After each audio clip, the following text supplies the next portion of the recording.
Everyone loves an unexpected plot twist, but your education shouldn't be one of them. And nobody understands that better than Southern New Hampshire University.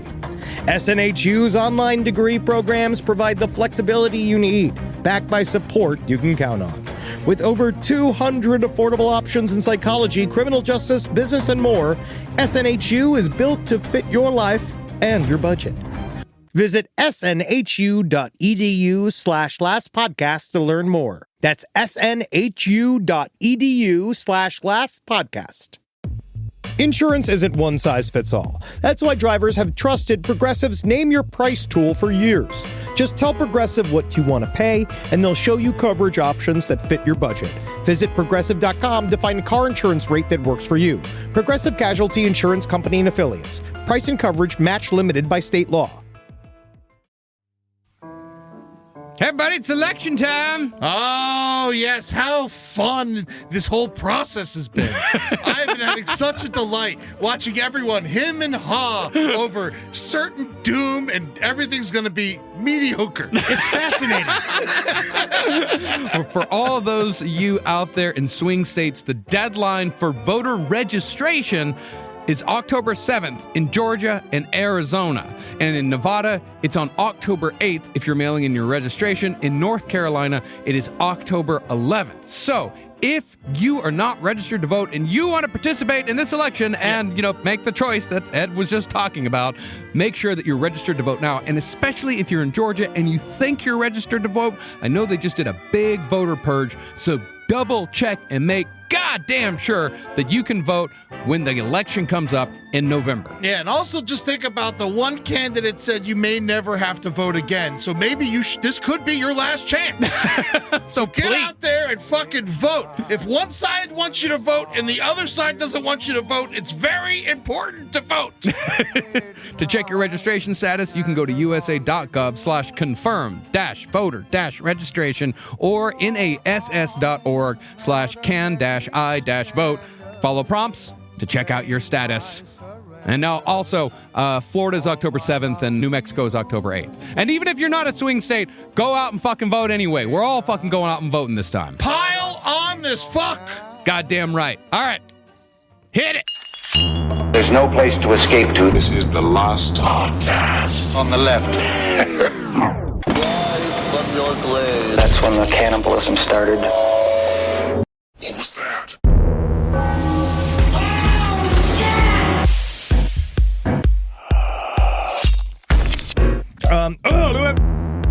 Oh, wow. Just good to ease back in. Yeah. I just spent the last 2 days reading the thoughts of Josef Fritzl. Mm-hmm. And I gotta say, I feel confident. Right. I feel changed. Do you feel honest? I feel upfront with me. And I really think that everybody should go in there. If you want to learn, we have a lot of new dads in our life. Yeah. And I feel like if they really want to learn how to keep a tight-knit family, you really should read the words of Josef Fritzl and talk about the joys that he experienced watching his children open presents on Christmas. And they would all rejoice with the first snowfall of the season. He writes this long, flowing thing about his favorite thing, the nutmeg. Smell of nutmeg. And it's... Nutmeg was one of his daughters? Welcome to the last podcast on the left, ladies and gentlemen. My name is Marcus Parks. I'm here with Henry Zabrowski. I hate my daughter. Red hot Italian pepper burns my nose. You gotta run out of names at some point. Yes, I was very into spices. And the eternally spicy Ed Larson. Yes, to prepare for this episode, I've been sleeping under my bed. Just get the vibe. So when we last left the Fritzl family, Elisabeth had given birth to the first of her 7 inbred children while still imprisoned in the underground bunker that her father, Josef, had built. No chaser, no beginning, no palate cleanser. I'm fucking first sentence. Yeah, man, I'm fucking diving right into this shit. Good. Yeah. She'd been locked in Fritzl's dungeon alone for 4 years and still had almost 20 to go. Damn. And by the way, there's no way to slow roll into a Josef Fritzl episode once you're already in it. You could say stuff like, you think you're sick of your mattress. Like stuff like that. You can go be like, oh, me, when bed rotting is taken to a new extreme in the Josef Fritzl story. He could be the guy for Sleepies. Sleepies for the rest of your life.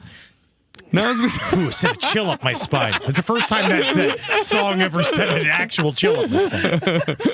Now, as we said last episode, this was Elisabeth's second pregnancy, as the first had ended in a sudden miscarriage because Elisabeth was so unhealthy and depressed because her own father had gotten her pregnant. Likewise, this new child named Kirsten, she almost didn't make it either.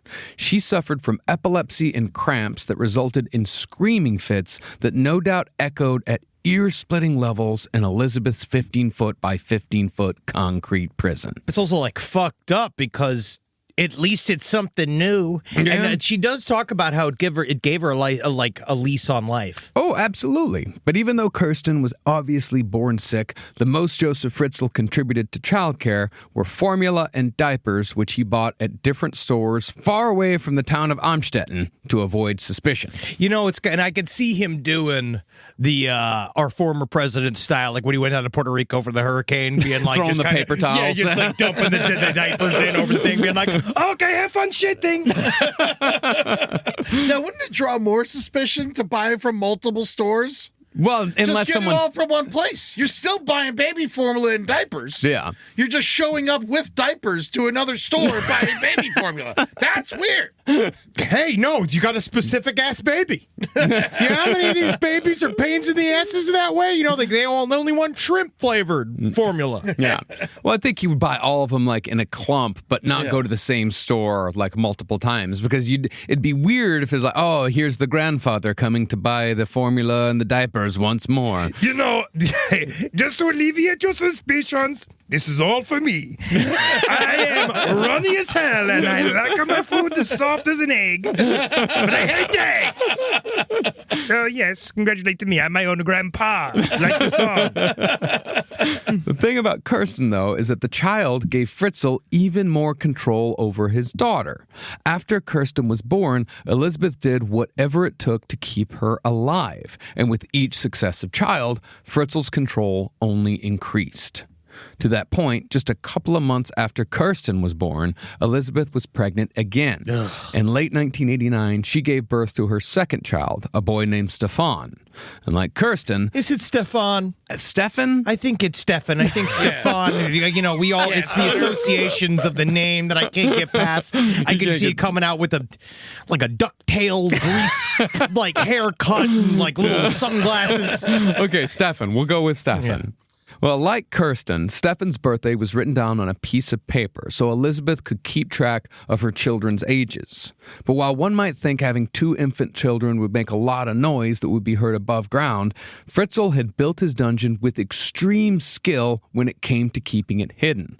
No one heard anything that would have made them think, hey, sounds like the backyard screaming. No, it's noise rock. It's my new album called Sounds of Unpleasantness, and I've been working on it for some time now. It's stuff like gargling while, that's what my favorite track is, gargling while drowning in the tub. Could I be on the album? No, you're too fat.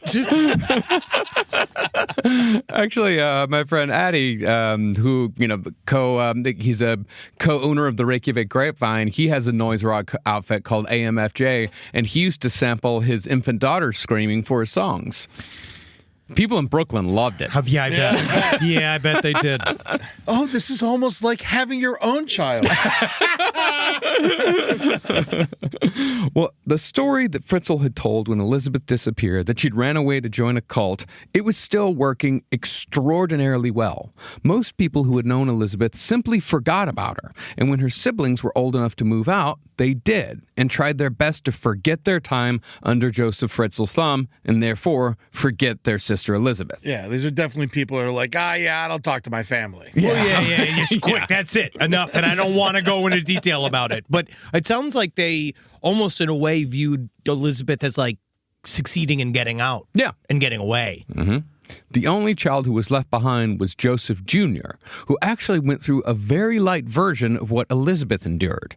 See, Joseph Jr. had an unspecified learning disability that kept him from living on his own. So Joseph put him to work as a houseboy and personal servant, only allowing him to leave the Fritzl home once a week. Oh, so he had 2 prisoners. Yes, he had 2. Yeah, that's the incredible thing is that Joseph Jr. is never talked about, and the book that we used for this series, Secrets in the Cellar, mentions him very briefly. Yeah, but no one mentions he had a mentally handicapped son that he kept as a house slave. Jesus Christ. I mean, it's so hard to teach him to make sushi. I mean, how are you going to get him good at all the various different cuisines you want to try? Austrian sushi sounds like the worst thing you could ever have. It's Vienna sausage wrapped in Kruken noodle, and honestly, it sounds delicious. It's shrimp thrown against a wall. That sounds good. That's how I like it. Good and long. But as Josef Fritzl's children were leaving home upstairs, Elisabeth was giving birth to more kids in the dungeon. 3 years after Stefan was born, Elisabeth gave birth to her 3rd child, Lisa. Now, the 15 by 15 foot room was holding 2 toddlers and an infant. So Elisabeth begged her father for more room so her kids wouldn't have to watch as she was periodically raped. But since Josef Fritzl either couldn't help but be evil or couldn't be bothered to pitch in aside from the actual construction, he forced Elisabeth and the children to do most of the labor to expand the dungeon. They dug out a tunnel from the dungeon to the house's original 1890 cellar with their bare hands. It took years. I was going to say, those are tiny hands. Yeah. Oh, Wow. Tiny hands and also very weak at the same time. And doing a Extraordinarily chunk weak. at a time, literally just going down and just moving it ahead inches at a time, inches at a time. And he'd come and he'd take out the dirt and scatter it around the backyard. That's how little they were getting done each time. It's just scatter it. Enough to scatter in the back. Yeah, very much so.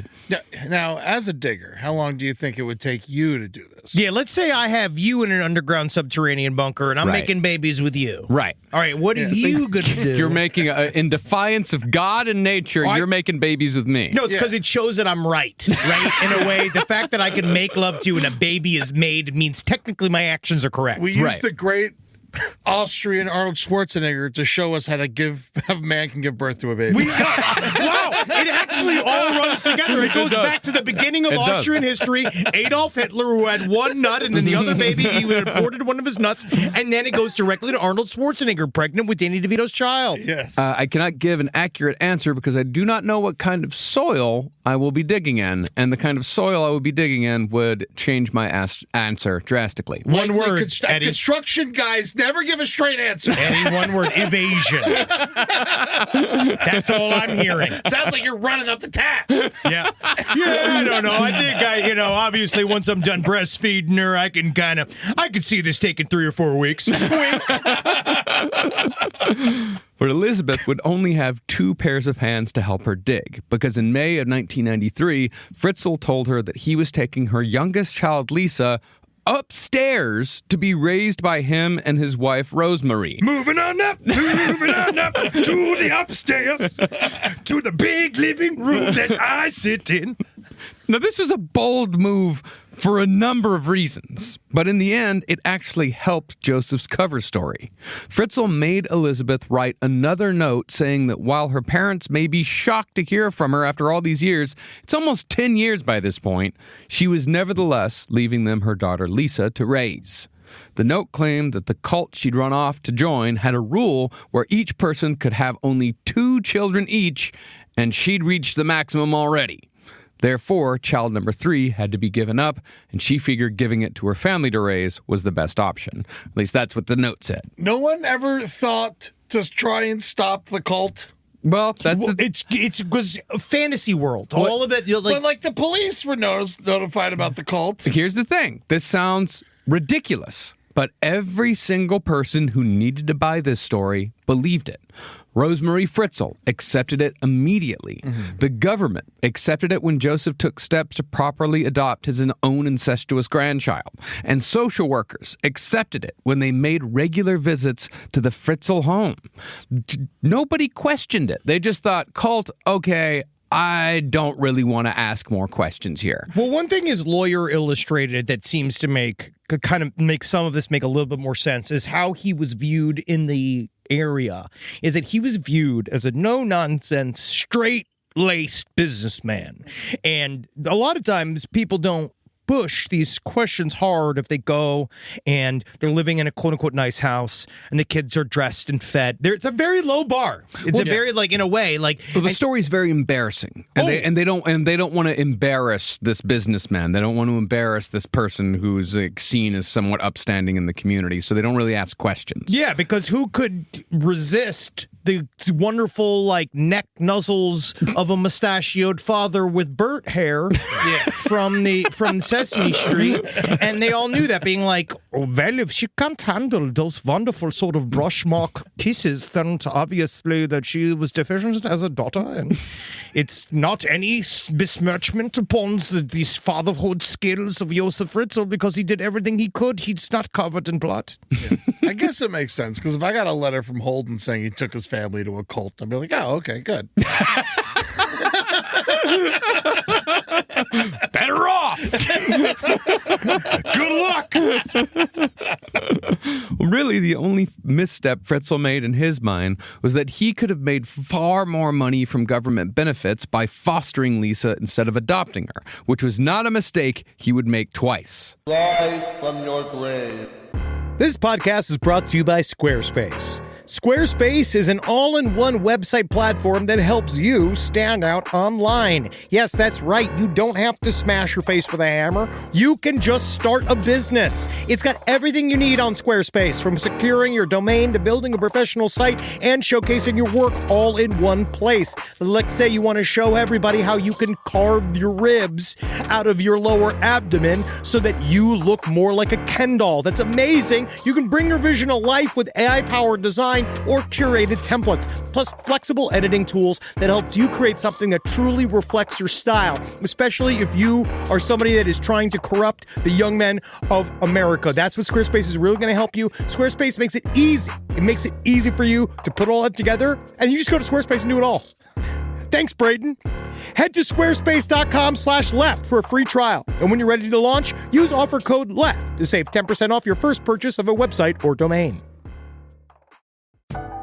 This is a paid ad by BetterHelp.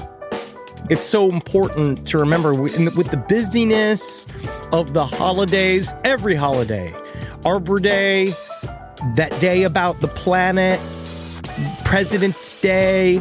There's so many things to adapt to in this life, you know, and it doesn't follow a perfect plan. God, ruins the whole weekend. But therapy with BetterHelp, the world's largest online therapy platform, it can be a space to pause, reevaluate, and adjust to any unexpected changes. With over 30,000 therapists worldwide, BetterHelp is one of the leading online therapy platforms, having served millions of people globally. BetterHelp makes it easier to fit therapy into your routine. You're in good hands, too. BetterHelp therapists have at least 3 years and 1,000 hours of hands-on experience, and hold all required education, training, and certifications. It's easy to do, and the help is better over there. You don't have to navigate life's changes alone. Sign up and get 10% off at betterhelp.com/lastpod. That's betterhelp.com/lastpod. Summer means freedom. And for adults, summer means work next to freedom. But thanks to Mint Mobile's summer sale, it can almost feel like the work is playtime for the adults. Right now, all of Mint's plans are $15 per month, even unlimited. Free yourself from big wireless and switch to Mint Mobile for high-speed data and coverage on the T-Mobile 5G network. It's so well connected, I could call from anywhere. Deep from well within my bunker, where my AI-fueled robots slowly but surely toil for me, but I know for a fact I'm saving money on my phone plan. Or up above, where I'm training all of my giant Amazon female warriors who will fight in bulletproof mesh. Also, honestly, Mint Mobile's really cheap, and it's really reliable, so you should use it. To get your new wireless plan for just $15 a month, go to mintmobile.com/LPOTL. That's mintmobile.com/LPOTL. Cut your wireless bill to $15 a month at mintmobile.com/LPOTL. That's it. There's no catch. Upfront payment of $45 per 3 months, $90 for 6 months, or $180 for 12 months. Plan required, $15 per month equivalent. Taxes and fees extra. Initial plan term only. Greater than 50 gigabytes may slow when network is busy. Includes up to 20 gigabyte hotspot. Capable device required. Availability, speed, and coverage varies. See mintmobile.com. Now, by 1994, Elisabeth had been in the cellar for 10 years, and she was suffering a myriad of health problems as a result. She had an extreme vitamin deficiency, she had anemia, and her teeth were rotting out of her mouth. She, however, had lived her childhood in sunlight, which could not be said of her children, Kirsten and Stefan. They were now 5 and 6 years old and had never once been outside the confines of the dungeon. After much begging, Fritzl did provide them with vitamin D supplements and an ultraviolet lamp. But other than that, they never received any medical care outside of aspirin for the near 20 years the two oldest children spent underground. Hey there, you piece of shit narrator. That's where you were wrong, all right? I left out the big flat rock, and they had a big, they could go lick at the tube with the water in it whenever they want. Yeah, as you much even bring up the salt lick. They never talk. No one brings it up. No one talks about the fact that I used to bring perfectly smoked piles of smelt for them every other Sunday for them to use as deodorant. And you know what they say? Whoever smelt it dealt it. Do so. If I could, I would put you first against the wall. Now, a number of things happen when a human being is completely deprived of sunlight. Besides the vitamin deficiencies, people lose all sense of time itself, which leads to sleep patterns that don't make sense to our bodies. Besides the obvious fatigue, extremely irregular sleep patterns cause headaches, dizziness, and a loss of coordination. These symptoms were only compounded by the underground family's lack of oxygen. Did they have any idea, like, when a day started and ended? No. Like, Elisabeth she definitely had a concept of dates. Like, she knew, because she knew how old all the kids were. She knew what day they were born on. I think she asked him what the days were. That's probably right. And I think that he did sort of, because he would come down. One of the things that they... No, he wouldn't, like, turn off the lights and go, like, good night, and then turn off the lights. The lights were on all the time. Do you hear those birds tweeting? It's time to get up. Oh, you don't.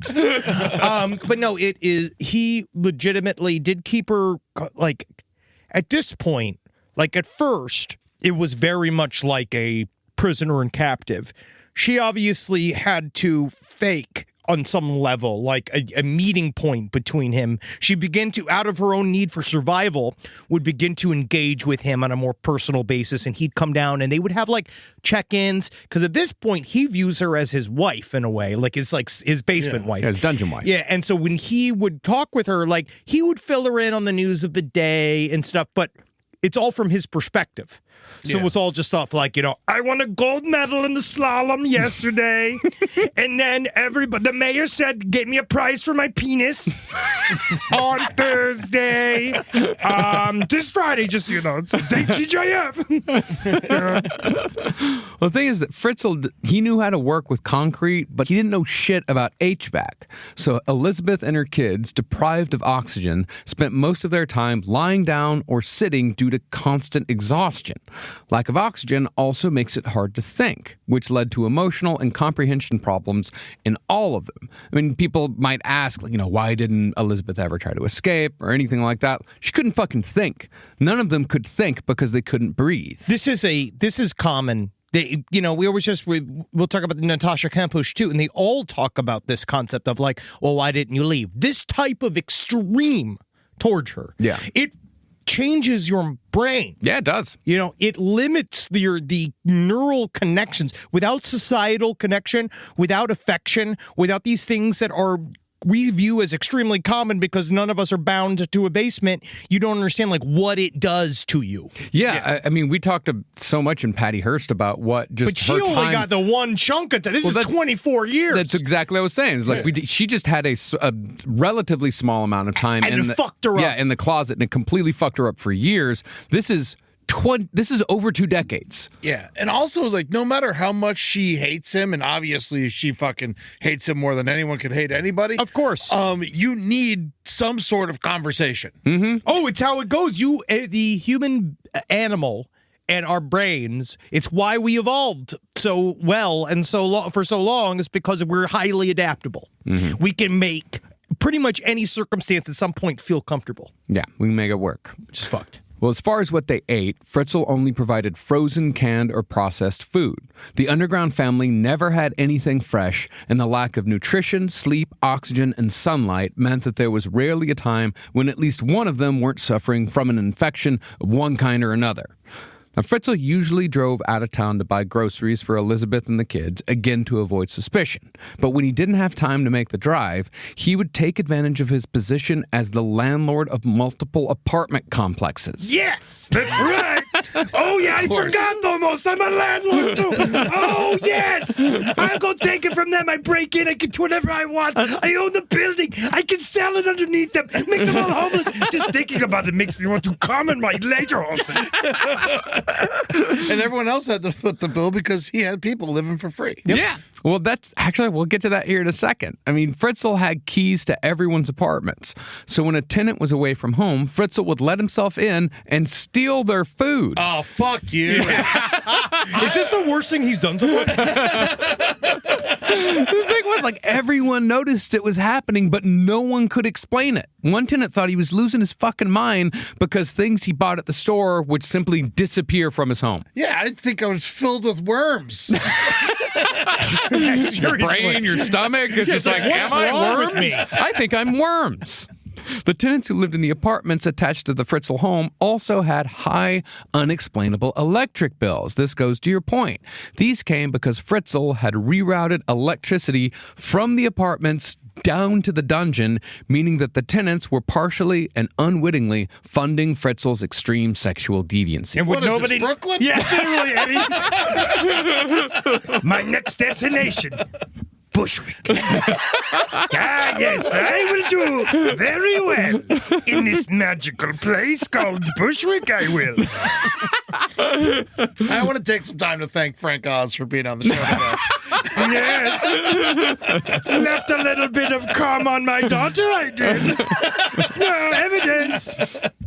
Now, when it came to educating the children, Elisabeth did the best she could. Using cardboard and glue, she'd make pictures for her kids that told stories of pirates, princesses, and fairies. Like J.K. Rowling. Yeah! And while this does sound somewhat impossible, Elisabeth also took great pains to maintain the illusion that the situation in the dungeon was totally normal, if only to give the kids at least a shot at momentary happiness. And I bet it helps her, too, in a way. Yeah. Like, can be like, we can all pretend for a second like I'm just a regular mom and we're in the living room. Otherwise, she would have had to kill everybody and herself. Yes. And that's the thing. She never told them that they were all prisoners, but neither did she ignore the world upstairs. She educated the kids about the sun, the moon, nature, and weather, none of which were things the kids had ever experienced. Like, just imagine that. Like, being told about the concept of weather, but not knowing what weather was. I feel like that makes, like, Dweezil Zappa or something. Like it makes it kind of explains a lot of Nepo babies. They know what weather is. But I feel like they get special weather. Like they go to a place and they're told that they're like, they get awesome weather. Jaden, look up there. That cloud? That's for you. Stuff like that. We made that cloud. We purchased that cloud just for your birthday. Yep. Yeah, I'm your father, Will Smith. Yeah. Bit of a farter. Oh my God, that story. Man, I just laughed about it all day. Honestly, Elisabeth should be happy that Will Smith wasn't her captor because then also she'd have to deal with the horrendous A-level fart. Those of you who don't know, new story that just came out, Barry Sonnenfeld says that Will Smith farted so much on the set of Men in Black, they had to shut down production. That's an expensive fart. Yeah, dude. Insurance doesn't cover shit like that. They don't know. They were like, what? Yeah. That can happen? That's the thing I saw a couple of days ago. Someone said that they had to shut down a Godspeed You Black Emperor show because a guy was farting so much that he shat himself. Damn it. That's not even even fart problem. That's not a fart problem. That's a shit Oh, problem. yeah, but Will Smith does have a fart problem. Yeah. Yeah. I can't fire Will Smith, but I can fire the caterer. He said he wanted the 7-bean salad. He said, I didn't know. I didn't know I was aiding and abetting. Well, back to Elisabeth. Oh, man. Okay. Well, Elisabeth, she gave birth to her fourth child, Monica, in March of 1994.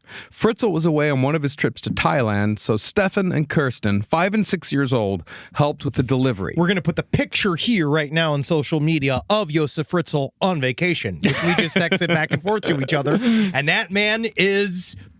What would you describe him? He looks like if Beef Wellington was on vacation. Too tan for an Austrian. Very tan, spread wide eagle with his big ass bulge. He definitely had a fucking wiener on him. You And think so? Because I looked at the picture and I saw a flatness there. Like I saw nothing. let's pull it up. Well, you continue to go. You Rob will pull it get up. the text as well, Rob. Just type in Josef Fritzl On vacation. Yeah. Oh, yeah. There's my ball. That's him right there. That is a flat. He looks like a. Wowie. It's just the belly that makes his dick look small. That's all of us. He's like a Ken doll down there. Yeah, there's nothing. He doesn't even have big nuts. Yeah. I'm going to have to go with Marcus on this one. Well, he is definitely. Unless it's flat. It could be just flat penis. Whatever. I I defy you to make 19 children with your family. Okay? Wow, that is man. Technically, that is the Lord of. You'd call that a father body. That is a father figure. Mm-hmm. Now his arms are completely covered in hair from shoulder to wrist. Whatever, man. That's called normal, and it's called. Technically, he's very virile. Don't fucking defend Josef Fritzl's virility in an attempt to save face for yourself. Look at and me. you're fucking into extreme body hair. I'm just saying it's a part of why I wake up hard as the Dickens. If you're going to call him virile, you have to put criminally in front of it. Yes, he is criminally virile. But about 9 months after Elisabeth gave birth to Monica in December of 1994, Fritzl stole the child away and took it upstairs. She made Elisabeth write another note almost exactly like the one she'd written when Josef brought up Elisabeth's third born. This time, however, Josef Fritzl took the ruse even further. Taking an incredible risk for seemingly no reward other than to make a fool out of his wife, Fritzl left the infant on his own doorstep, drove to a phone booth, and called Rosemarie.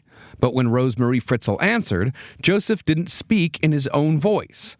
Instead, the nearly 60-year-old Fritzl impersonated Elisabeth by speaking in a hushed falsetto whisper. He said, quote, Hello, it's me, your daughter you haven't seen in many years. Don't be angry. I just left her at your door. Sorry. I was wondering when Miss Piggy was going to come. I can't tell you where I'm at. Bye. Nailed it. You know, I got caught doing this when I was younger. Really? Yeah, I was dating some girl who and her father wouldn't let me see her ever, and so I tried to call her house as her English friend Faith. Oh my God, Eddie! Just what a penis will do. Yeah. Because this is before you even joined drama. This is before you did musical. Give us your teenage British girl accent. Hello, is Dorothy there? This is Faith. No, you can't fuck my daughter. This is Faith. No, get the fuck off the phone. You're trying to fuck my daughter. I know you fat fuck. I seen you walk around. It's just her friend Faith, and I'd like to say hi. She doesn't have a friend, Faith. I know she doesn't. Your throat is thicker than the phone. You know what made me even sadder about this guy? He actually wrote the Miami Dolphins fight song. Oh. And he hated me. He really hated me. Because you like dared. the saddest you two look the whole day. We've been steeped in the Fritzl story for weeks. That's new sadness. That's new sadness. That's personal sadness for a friend. It's different. It's because you were trying to fuck his daughter. Yeah. I didn't even know what fucking was back then. But I Now bet you he do. did. Hold But I their did. goddamn hand. I bet he did see you walking around like you fucking asshole walking around. He definitely had his daughter was dating the biggest boy in school. Speaking of the biggest boy in school. Yeah. I mean, when Fritzl called up with doing this falsetto voice, this high-pitched voice, Rosemarie bought it.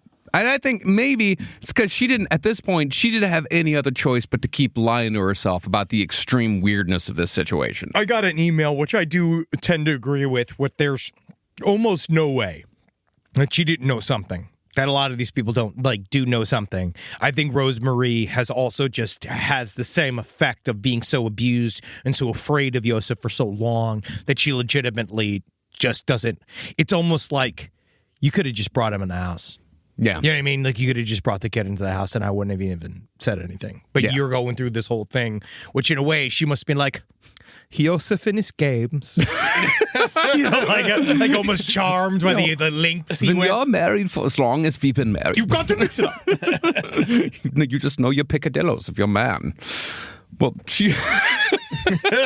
He's on picadillos. What Jeffrey Epstein did was shenanigans. These are picadillos. What is a picadillo? Oh, it's having sex with your daughter and making multiple children with her. Oh man, I wish I can go back to not knowing. no, it's a funny little thing that you do. It's like a thing. It's like a thing about me. Yeah. I think it's like funny. A picadillo It's about like me. you know how you eat like spoonfuls of cream cheese straight out of the bucket. It's a That's a picadillo. picadillo. Oh, okay, yeah. nice. It's just a funny little thing you do. Scallion cream cheese. See, now Eddie's smiling again. All we had to do was bring up cream cheese and he's ready to go. See, he's not even thinking about picadillos. I'm sitting on some. Unbelievable. Derailed.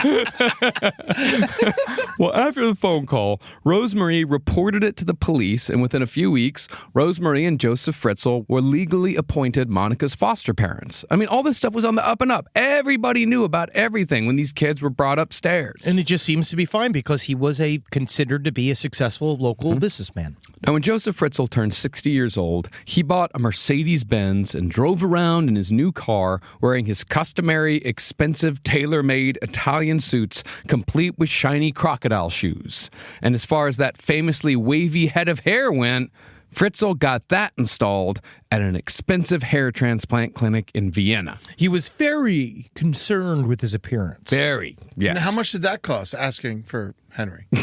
I will not do it. I will not do it. There is a service in Turkey that you go. Apparently, you go. It's like it's like a thing. It's like a whole all-inclusive where you go to a place. Not allowed here, huh? No, it's because it's bad for you. Yeah. Yeah, and honestly, it didn't really work because you notice now as he's older, right? If you look at the older pictures of Josef Fritzl, this is also one of the major crimes that he did. He shows how bad a hair transplant is because you could see the front line of his hair where it was installed is there, but then he's bald behind it. Just still, every time I look at him, I still see the Carlo of Farts guy. I mean, they look eerily similar. Well, I hope wherever he's buried, someone paid for the plot. Ted Pillman, I think, is too poor to die. I think that he's around. Now, the thing is about Josef Fritzl, by all appearances, he was a wealthy, successful man who carved out a chunk of Austria for himself in the real estate and property management businesses. But even though Fritzl was good at what he did, his spending far outweighed his income. He was deeply in debt and had leveraged many of his properties just to stay afloat, all to keep one step ahead of the banks. Oh, at the banks, I heard he had several incestments. Incestments. Eddie Instead of Tunes. investments, he had incestments. You happy with this, audience? That joke cost you all money. Just people running away. The expenses at home, meanwhile, were piling up. In April of 1996, Elisabeth gave birth for a fifth time. I mean, technically fifth and sixth. Yeah, fifth and sixth, twins named Alex and Michael. Now, Alex did all right, but Michael developed severe respiratory problems almost immediately. And actually, she's kind of lucky at this point that this is just the first kid to be born with extreme birth defects. It's wild. Yeah, but- Actually, it's like, I can't believe, I think that's a part of what makes this story so big. It was the fact, in a very perverse way, it was like luck, where because these kids all kind of came out normal, there was no real reason for the situation to hit the stakes it would need to take for it to pop. But no one knows these kids, so we really don't know how normal they actually are. Well, they're out now, you know. We'll get into it in episode 3, but we actually know a fair amount of about what they were like, how they acted when they first got out. But we'll talk about that more in the third episode. Okay, cool. Well, Elisabeth begged Fritzl to take the newborn to the hospital, but Fritzl refused, saying, "What will be, will be." And so, after several days in which Elisabeth, Kirsten, and Stefan had to watch an infant slowly die, Fritzl took the corpse and tossed it in the same incinerator he used to burn garbage down in the cellar. But perhaps because the infant's death was emotionally devastating, Fritzl finally put a TV and VCR in the cellar in 1999, 12 years after Elisabeth had been kidnapped, halfway into her time underground. I think that it's important for us, now that we've all been through so much, and this has been such a trying time for us with the health of the baby. I think it's time for all of us to sit down and watch Scary Movie. I'll explain to you a lot of the references. Obviously, a lot of these you have seen, but this is absolutely hilarious. The Wayans brothers are unstoppable right now. And I think that you would it's time for a laugh. Well, not surprisingly, the TV was left on day and night, although the kids had a hard time understanding just what it was they were watching. As author John Glatt put it, it was as if the TV programs were being broadcast from another planet. Likewise, the kids learned history and geography from textbooks Fritzl provided, but since the kids had only ever known the dungeon, I really can't stress that enough. Concepts like kilometers or World War II or Napoleon, these could only be cross-referenced with what the kids saw on TV. That's only what you researched when you were a child. The rest of us like Legos and He-Man. I also like Legos and He-Man. I love Legos and He-Man. I still love Legos. These kids didn't know anything about the Nazi death camps. These kids didn't know anything about the horrors and nothing atrocities. about Kristallnacht. Ugh, God, don't even get me started on what they didn't know about Ernst Rommel. Now, when Fritzl came down to the cellar, which was not as often as you'd think, he treated his visits like family get-togethers. He'd bring small presents for the children and sexy lingerie for Elisabeth, which was all bought on a credit card opened in Elisabeth's name, so it looked like she was out in the world still buying shit. See, and it's kind of fucked up, too, because he missed all the daddy stuff in the sexual world. Mm-hmm. You know what I mean?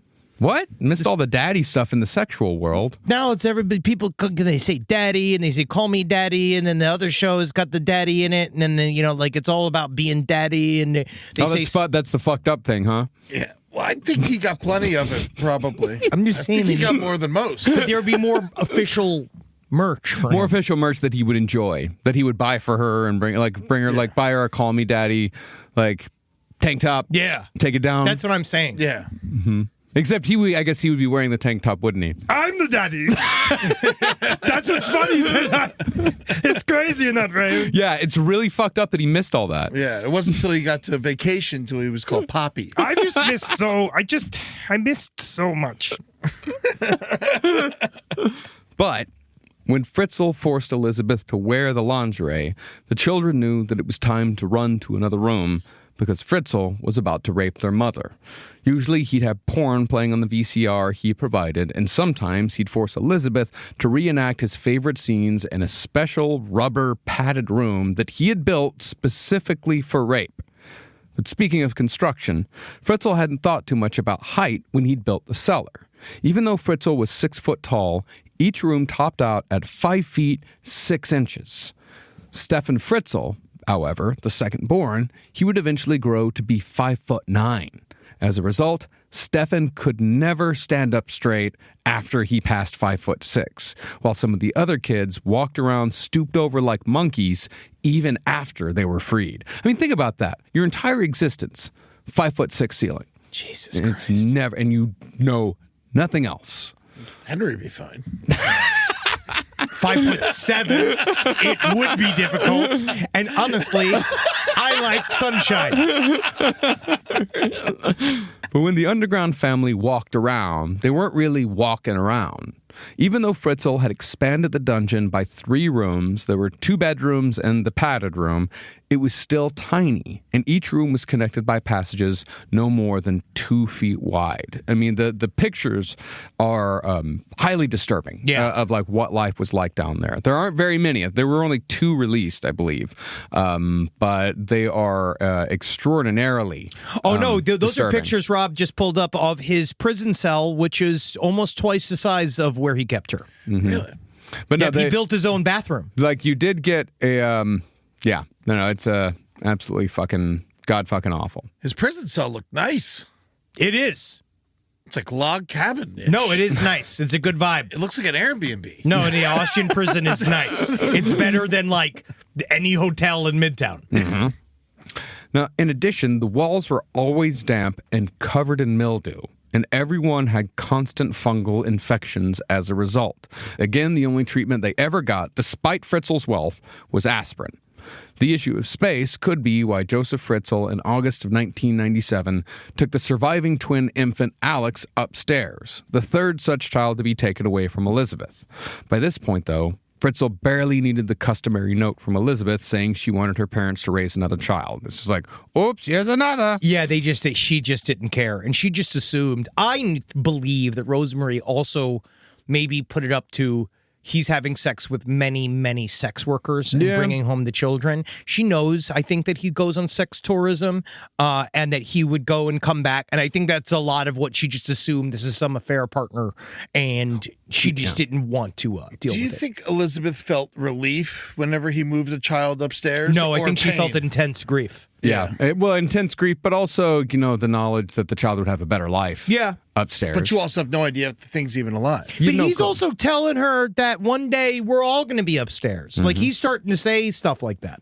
Well, I mean, concerning the authorities, though, instead of thinking that maybe it was weird that so many kids were ostensibly being dumped on the Fritzl steps, authorities accepted it. It was just one of those things, It's just one of those crazy things. They probably also thought he was the quote-unquote illegitimate children of sex workers. But it's like, every few years, the crazy Fritzl girl who ran off to join the cult, she gets pregnant, she drops off a baby, we got to do a bunch of paperwork, and then just one more guy in Amstetten. Yeah, I'm sure, the cops even looked at Fritzl as a good guy, someone who takes in kids who need help and stuff. Oh, yeah. Yeah, and the children who went upstairs, they were far better off than the ones left downstairs because Elisabeth's other children were largely raised by Rosemary. These kids went to school, they ate, they had sunlight, they lived as good of a life as was possible with Josef Fritzl in their home. But lest you think he began to mellow with age, Fritzl was introduced to Viagra when he was in his 60s, which made his frighteningly strong libido even more violent and long-lasting. Let's just say I'm a people pleaser. I just want them to know Josef is coming. He's bringing that pipe. No matter what's going on, I'm super stressed at home. My basement wife is on my ass about sunlight. My upstairs wife is just... I hate the way she sits and stares and says nothing. It just drives me nuts. Even that's annoying to me. The way she breathes annoying me. So just nice to let off some steam in here. Just sit and talk, vibe. And how did you get the Viagra? What'd you say to the doctor? I told him, you know me, my noodle isn't as noodle as I want it to be. And he was saying, give me a wink. And he showed me what I need to do. Rise from your grave. So a lot of people are super worried about investing. I understand. Money's fake. And you're like, why can't I just pull all my money out of the bank, turn it into, essentially smelted precious metals, place them up inside of my anal cavity in order to get across the various country lines? I understand you. I'm with you. I'm like you. But things like Acorn showed me it's okay to invest. Give your money a chance to grow with financial wellness app Acorns. Sign up in minutes and start automatically investing your spare money, whether it's a little or it's a lot, especially if it's a little. And the Acorns potential screen will show you the power of compounding and how your money can grow over time. I'm actually not joking here. Investing money as early as you can is super important. I heard early on a piece of advice that said it's not how much you put in the market, it's how long you are in the market for. All right, so go and do it. Sign up now and Acorns will boost your new account with a $5 bonus investment. Join the over 14 million all-time consumers who have already saved and invested over $27 billion with Acorns. Head to acorns.com/left or download the Acorns app to get started. Paid non-client endorsement. Compensation provides incentive to positively promote Acorns. Tier 2 compensation provided. Potential subject to various factors such as customers' accounts, age, and investment settings. Does not include Acorns fees. Results do not predict or represent the performance of any Acorns portfolio. Investment results will vary. Investing involves risk. Acorns Advisors, LLC, an SEC registered investment advisor. View important disclosures at acorns.com/left. Most of us picked a bank at 16 and never looked back. Sound familiar? That's where Chime comes in. They're not like traditional old banks who charge fees and gatekeep perks and rewards. Chime offers the most rewarding, fee-free banking, all with no overdraft fees, no monthly fees, no minimum balance fees. You get 5% cash back on Chime Card in a category of choice, like gas or groceries, all while building credit through regular, everyday spending with no credit check. And you can also grow your money faster with a savings rate that's 9 times the national average. Join the millions who are already banking fee-free with America's #1 choice for banking. Head to chime.com/left. That is chime.com/left. Sign up now. It only takes a few minutes. Chime is a fintech, not a bank. Banking services and Chime Card provided by Chime's bank partners. Qualifying direct deposits required. Terms and limits apply. Go to chime.com/disclosures for details. In the United States of America, there's a break-in every 26 seconds. That means somewhere, right now, an intruder is getting closer. The problem is most security systems only alert you after a break-in has already started. That's too late. Choose SimpliSafe to secure your home. Using the Outdoor Camera Series 2 and advanced AI alerts, SimpliSafe's US-based live agents identify threats on your property and help deter them, stopping crimes before it starts. That's real peace of mind. They've got a really great security system that makes sure people don't get in your house or it makes a big noise. And to me, that's a big deal for me, is that it protects all of our yelling with a siren in our studio, which is one of the most important things that can be protected. I don't care if thieves come and kidnap us. I don't care if marauders come and steal our staff and bring them to another country against their will. As long as our words aren't affected, as long as our precious data isn't affected. And SimpliSafe does that. And for that, I say, God bless you, SimpliSafe. God bless you. God bless you, SimpliSafe. God bless you. Experience greater peace of mind with SimpliSafe, now available with an exclusive discount for our listeners. Right now, you can get 50% off your new system by visiting simplisafe.com/LPOTL. That's half off at simplisafe.com/LPOTL. There's no safe like SimpliSafe. Well, as if what Fritzl was doing at home wasn't enough, he was also visiting brothels well into his senior years, and his tastes were getting stranger as he got older. One sex worker called him sick beyond imagination, but she also didn't elaborate. It's like she couldn't even talk about what he made her do, while another said that he forced her to call him teacher for some reason. Ugh. Now, in 1998, Fritzl went on another month-long trip to Thailand, followed by 2 weeks in Italy. But just before he left, he stockpiled massive amounts of food in the dungeon so his underground family wouldn't starve to death. But while Josef was on his 6-week European-style vacation, another Austrian was making his own incursion into the world of dungeon kidnapping. His name was Wolfgang Pricklepil, and in March of 1998, he kidnapped a 10-year-old stranger, a 10-year-old little girl named Natasha Kampusch, and locked her in his basement for 8 years. Now, Wolfgang Pricklepil, he is not quite the charmer that Josef Fritzl is. No, he's a technician, a communications technician. Wolfgang Pricklepil is a fascinating fucking weirdo. Yeah. Who is... This guy's fucking weird. I know nothing about him. Oh, well, you'll learn some. Mm-hmm. See, Pricklepil had also constructed a sex slave dungeon in his cellar in the southern Austrian town of Strasshof an der Nordbahn, which was about an hour from Vienna. This one, however, this cellar, was far smaller at approximately 5 feet by 10 feet, just room enough for a bed and a ladder. I was watching a very interesting documentary on him, and you could see his buddy. The only way to really describe him is that he does look like somebody Indiana Jones punches at the beginning of a Nazi sequence. Like, it's this guy, like, he looks like the first attack. And he was, quote unquote, like Wolfgang's, like, co-worker. And he says in this whole thing, he's like, you know, Wolfgang came up to me with this concept of making a soundproof room, and he showed me the materials that he was working on, and I looked at them, and I said, oh, Wolfgang, this will not absorb enough sound, and you need to make this more. And I gave him all the instructions, and I guess he followed them to the letter. Like, he's just sitting there like, oh, God. Well, Natasha spent 3,096 days in Pricklepill's thrall, having been abducted in the most stereotypical way possible. He just dragged her into his white van off the street. It's very long legs. Yes. But to that point, police did question Pricklepill during the initial investigation, much like British police questioned Peter Sutcliffe during the Yorkshire Ripper mass canvass. Also like the Brits, Austrian authorities were satisfied by Pricklepill's explanation that he was alone on the morning of the kidnapping, and they therefore left him to his devices. I'm always alone. I don't know why. You would think I would be anything but entirely alone. Now, Natasha was not allowed to leave the chamber at any time during her first 6 months of captivity. But unlike Josef Fritzl, Pricklepill did eventually let her out. For many years, Natasha was allowed to leave during the day just as long as she stayed under Pricklepill's close watch. Once Natasha turned 18, 8 years after she was kidnapped, Pricklepill actually started taking her outside of the house. Because, you know, at this point, no one's going to recognize her. Oh, so at first it was just like the backyard and stuff. At first it's just the backyard, upstairs.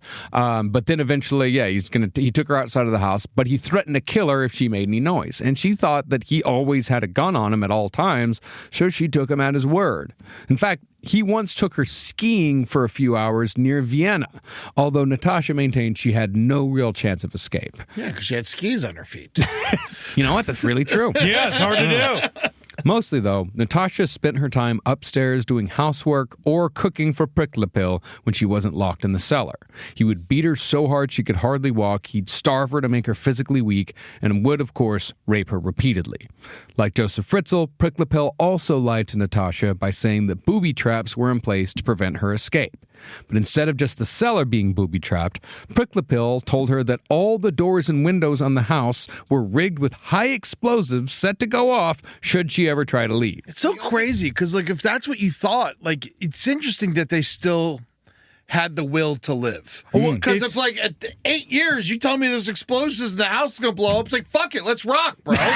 You know? Yeah, exactly. Let's do it. But that's different. You're a big macho man. Mm-hmm. And she was a little girl. But Natasha Kampusch kind of talks about it very interestingly because she said she viewed herself.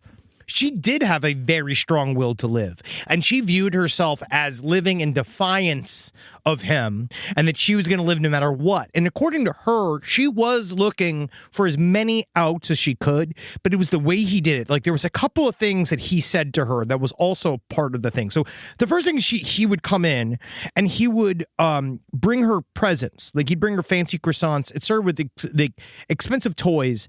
Then he would bring stuff like piles of mouthwash and scotch tape to her and say, like, you can play with this.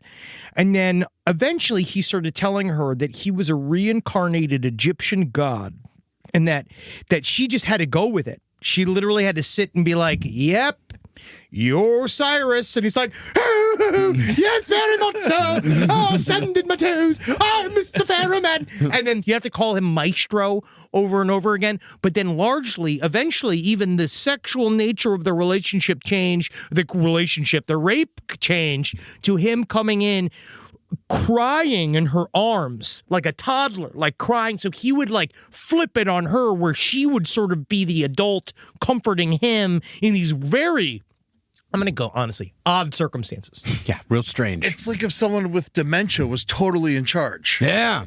Wow, what's that like? I've only had like 3 presidents like that. It's like literally 3 of them. But finally, on August 23rd, 2006, Natasha had a chance to make a run for it. Sometime that afternoon, she was vacuuming Pricklapill's white van in the garden when Pricklapill got a call on his cell phone. In order to hear the call, he walked away from the vacuum noise. Hello, Creepo Services. I'm going to put my long legs on. And once he was out of sight, Natasha ran through the neighborhood, jumping fences and pleading with any person she saw to call the police. Strangely, though, no one reacted to Natasha's pleas, and pretty much everyone just kind of went about her day, just sort of brushed her off.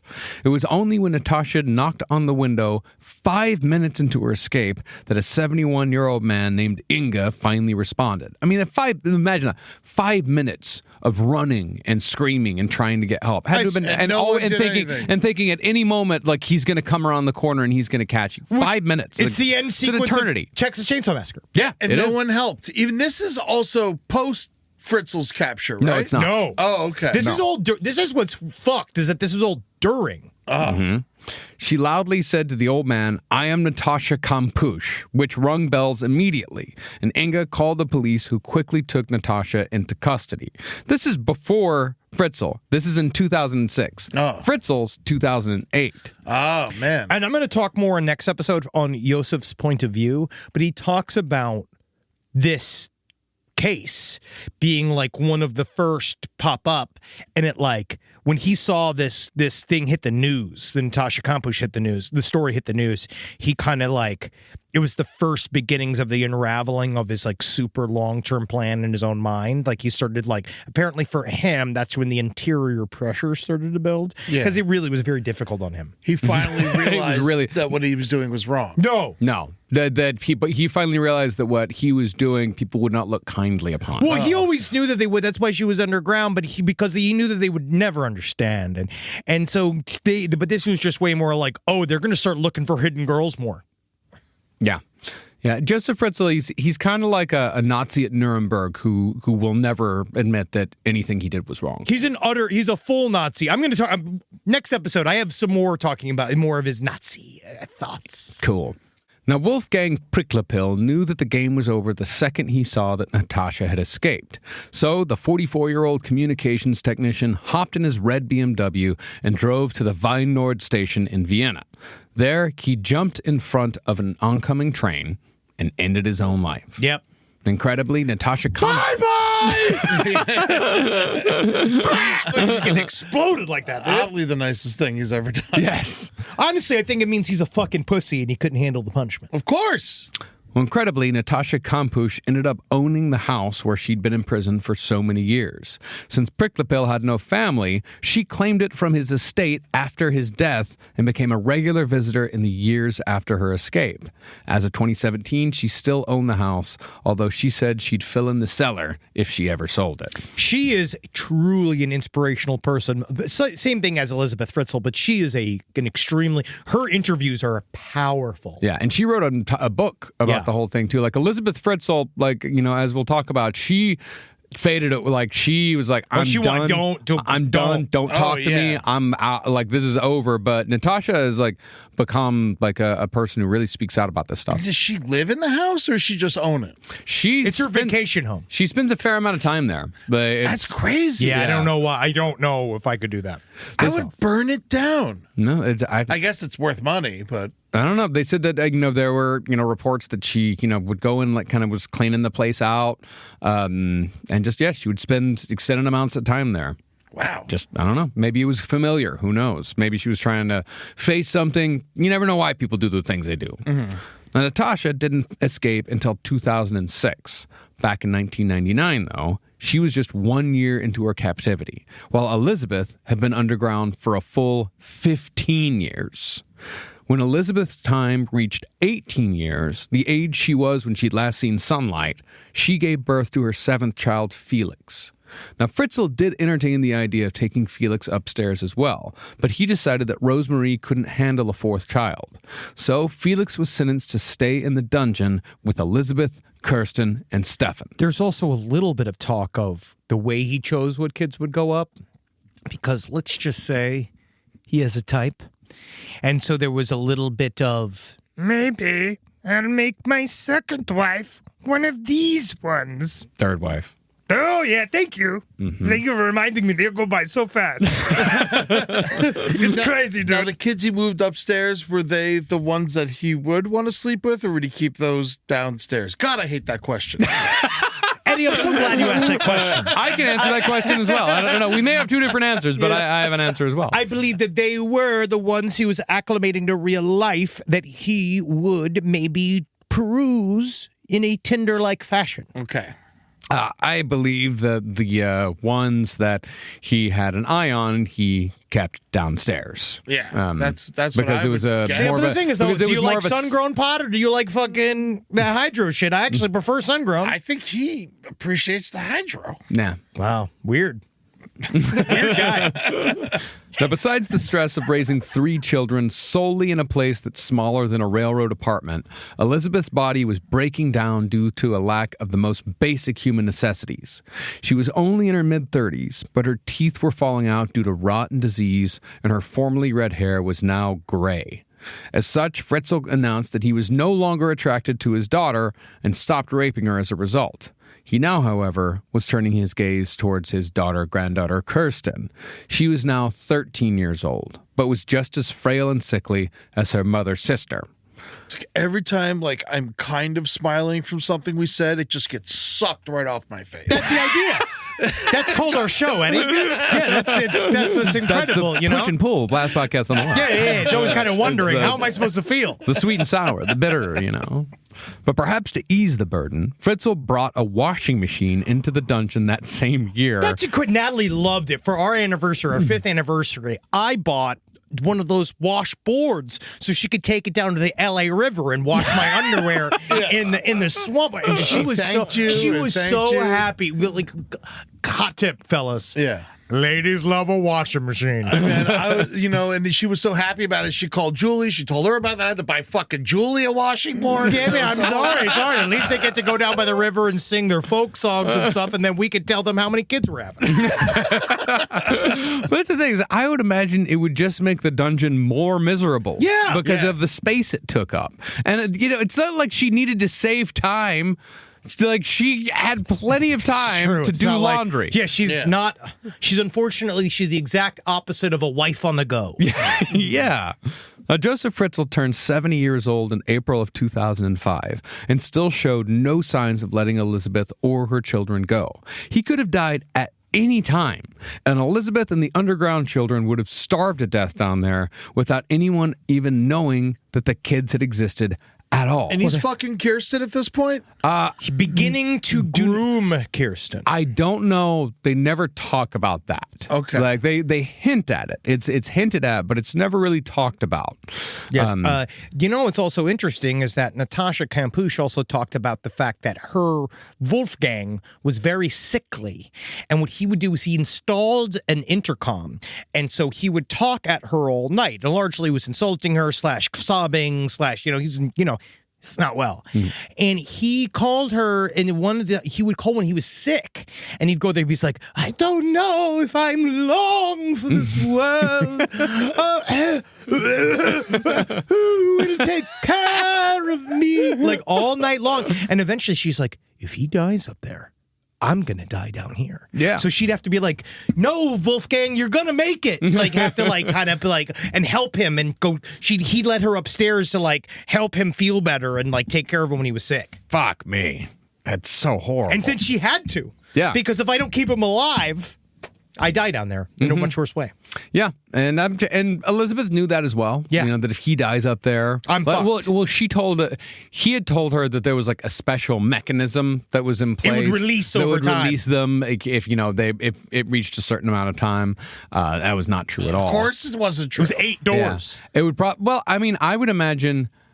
That's the thing, is that you really do wonder through those 8 doors if anyone would have smelled the bodies. if they would have died down there. No, they because were in a concrete prison with ventilation. If you look, there was a tiny door that he would use to get through the cell. Like, it wasn't like there was a massive door in the cellar that it was like, oh no, don't go down there. Like, he had it was a little door about 2 to 3 feet tall that he would open up and crawl into and then stand up and then would go through the rest of the doors to get back there. It's like Willy Wonka. And so, I mean, 4 dead bodies, that's going to be a lot of stink. Yeah. But it could also be possible that they were in there deep enough that people might be like, where the fuck is that smell coming from for about a week? Like, and then eventually like you do with the dead rat in New York City in the walls. Like, you're like, well, you wait for the maggots to start crawling out your light bulb. Yep, exactly. And that would probably have been the case there. And and who knows, after someone bought the house in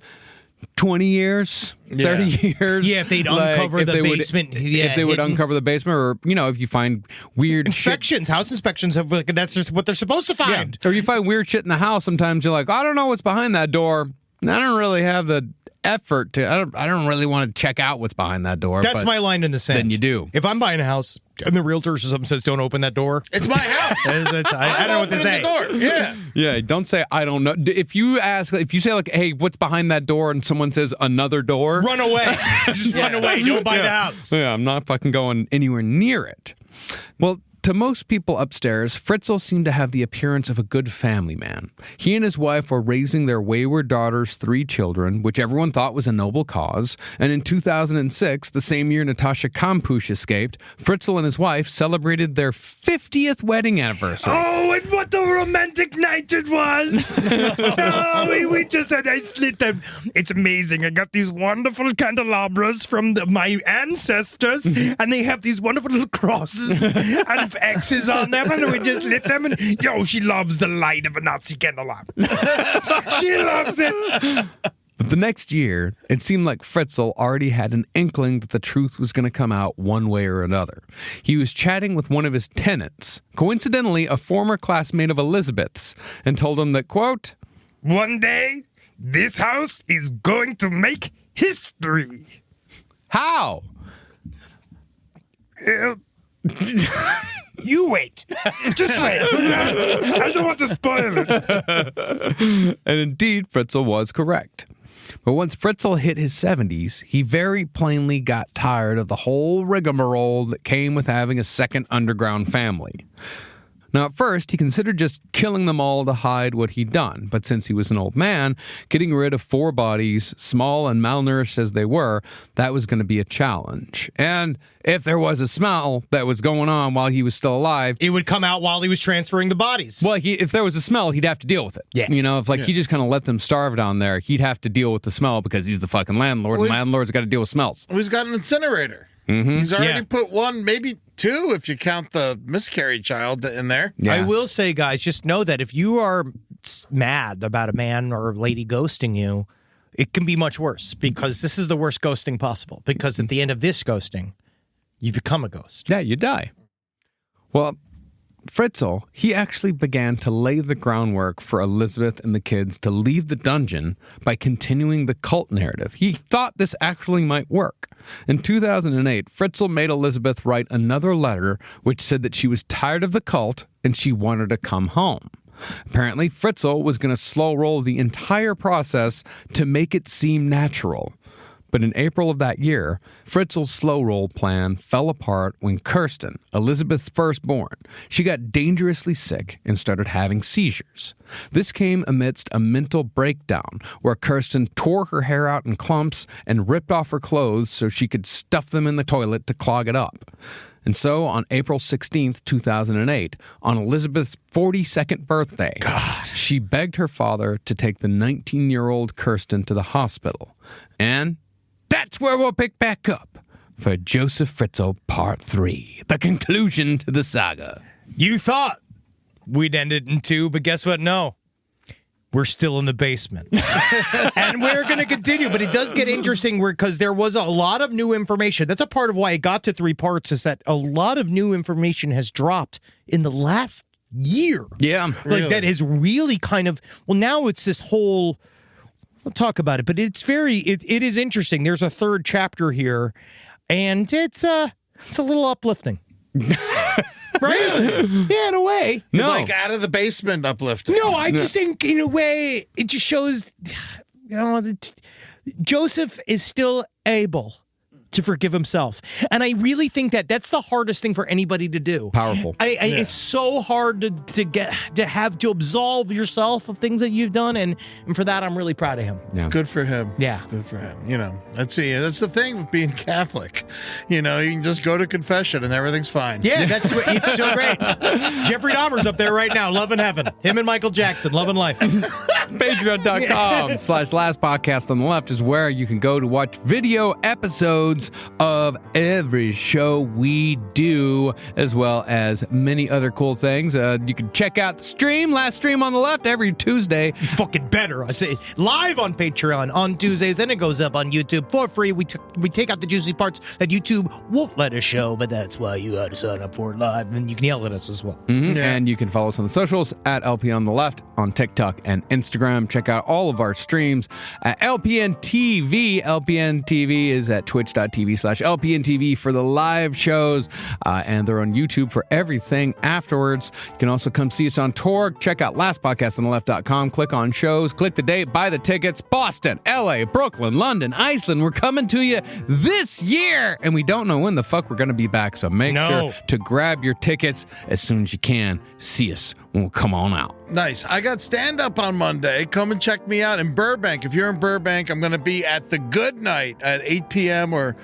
come at 7 p.m. I think it's at 7 p.m. At the Good Night. It's like light comedy or whatever. Yeah, it's going to be great. It's going to be a lot of fun. There's karaoke afterwards. We'll have some fun. I got a nice set, and let's just, let's party, bro. Hell yeah. And that's fuck yeah, dude. And that's on October 7th. October 7th, this Monday. Hell yeah. All right. Sounds good to me. Hail, sweet Satan. Oh, and hell, gain. Who would you like to hail? Telecom, no! Telecom, no!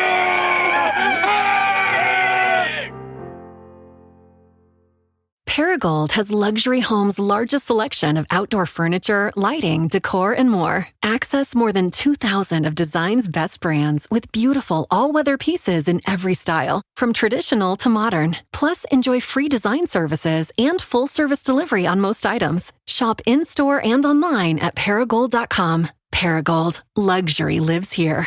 There's only one Ozempic.